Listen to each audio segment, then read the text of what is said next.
Bonjour à tous. Après 5 mois d'absence sur la chaîne, je reviens avec cette vidéo bilan du premier semestre 2024. Mais avant de commencer, je vous dois quelques explications. Alors j'ai pu lire certains commentaires qui attribuent mon absence aux médiocres performances supposées de mon portefeuille.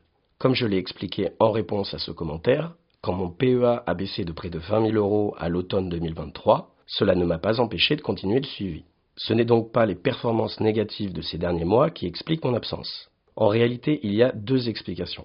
La première raison est simple, c'est une forme de lassitude de ma part. J'ai créé cette chaîne en pensant que je ne me lasserais pas de faire un suivi vidéo. Mais après plus d'un an, j'ai commencé à ressentir le besoin d'espacer les suivis. D'autant que mon portefeuille s'est stabilisé avec le temps et que son actualité n'est plus aussi riche qu'avant. J'ai toujours les 8 lignes que vous connaissez, une seule a sauté depuis janvier, et j'attends patiemment que l'économie s'améliore pour que mes entreprises rebondissent. La deuxième raison était plus inattendue. Je l'avais un peu évoqué pour les plus attentifs dans mes dernières vidéos. Depuis novembre 2023, 90% de mon temps était consacré au marché crypto. Je savais qu'avec l'annonce des ETF Bitcoin, le marché allait s'emballer à la hausse et je comptais bien surfer sur la tendance. La vérité, c'est que je m'en suis très bien sorti, jusqu'au mois d'avril. J'ai d'ailleurs raconté tout mon parcours en temps réel aux abonnés du Discord VIP. Je vous fais un bref récapitulatif. J'étais rentré avec 20 000 euros en novembre 2022. Au point bas, je vous avais même fait une vidéo par le passé sur la chaîne. Fin 2023, j'étais convaincu que les ETF seraient acceptés et j'ai donc rajouté 30 000 euros. J'ai revendu mes 20 000 euros de 2022 qui s'étaient transformés en 40 000 $ fin 2023. Ce qui me faisait au total 75 000 $. Je suis rentré agressivement sur le AAV, pour ceux qui connaissent, qui est une crypto du top 100. Quand je dis agressivement, je veux dire que je suis rentré avec un levier x3. Un levier x3, c'est très simple. Cela multiplie la performance du sous-jacent par 3, à la hausse comme à la baisse. C'est-à-dire que si le AAV gagne 5%, j'en gagne 15%. Et s'il en perd 20%, je perds 60%. Donc il suffit que l'actif perde 33% de sa valeur quand vous avez un levier x3 pour tout perdre et être liquidé, puisque 33 x 3 égale 100%. Je vous la fais courte, début avril 2024, mes 75 000 $ s'étaient transformés en 230 000 $, car le AAV est passé de 85 $ à 150 $. J'avais tout revendu, donc je possédais 230 000 $ en USDT, donc en dollars, et plus en crypto AAV.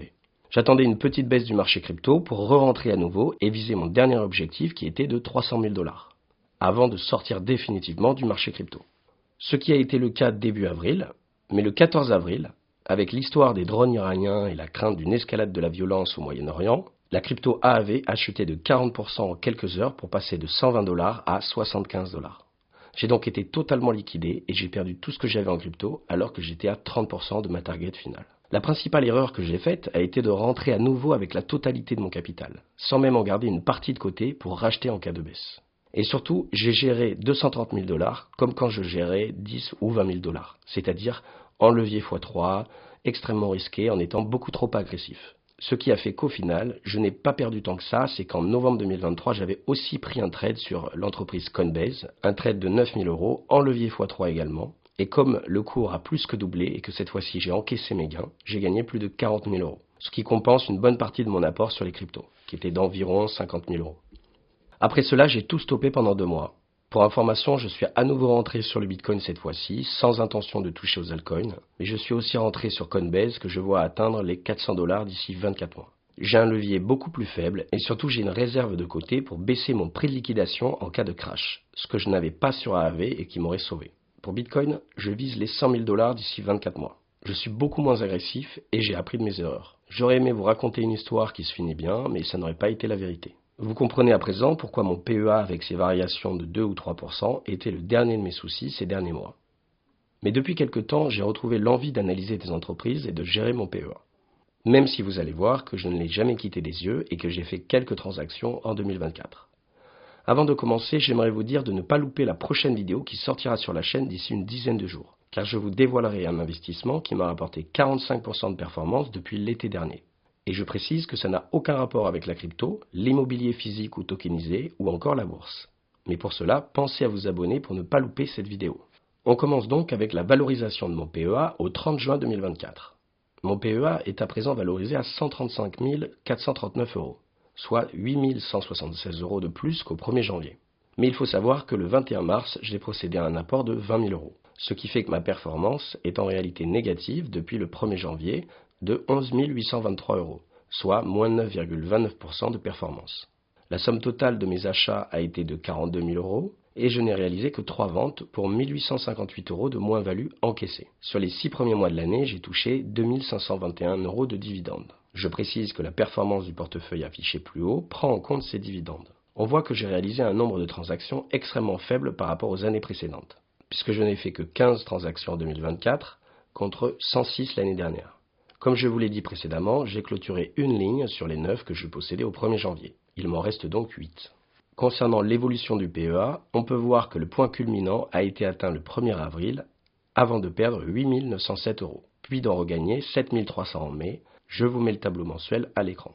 Si on additionne la colonne des plus ou moins values, on obtient bien 11 823 euros de perte en 2024. Concernant l'évolution des liquidités, on voit que je suis tombé 2 fois sous les 500 euros de liquidités.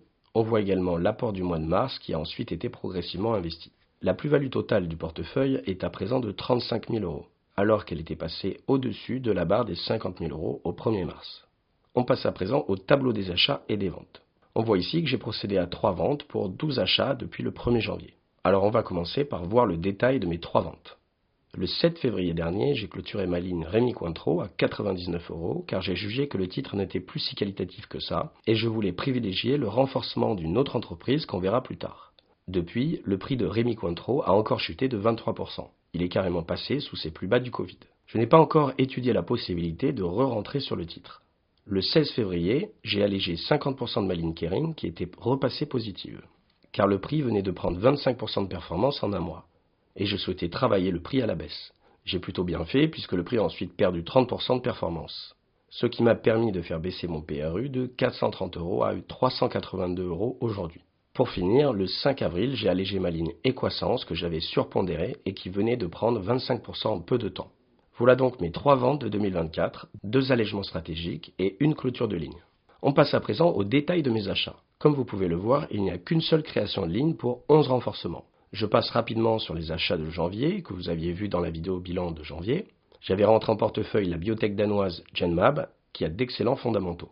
Le 7 février, j'ai renforcé Equasens qui s'est enfoncé sous les 50 euros, ce qui m'a amené à surpondérer ma ligne Equasens que j'ai ensuite allégée comme on l'a vu dans les ventes. En mars, j'ai renforcé Téléperformance à 90 euros et Kering par 2 fois à 365 et 355 euros. Puis, je n'ai rien fait avant le mois de juin et le gros crack post-dissolution. Le 14 janvier, j'ai renforcé Kering à 303 euros, l'AFDJ à 31,6 euros, Equasens, Evolution AB, Genmab et Chemometec. Tout ceci m'a permis de faire baisser mes 6 PRU.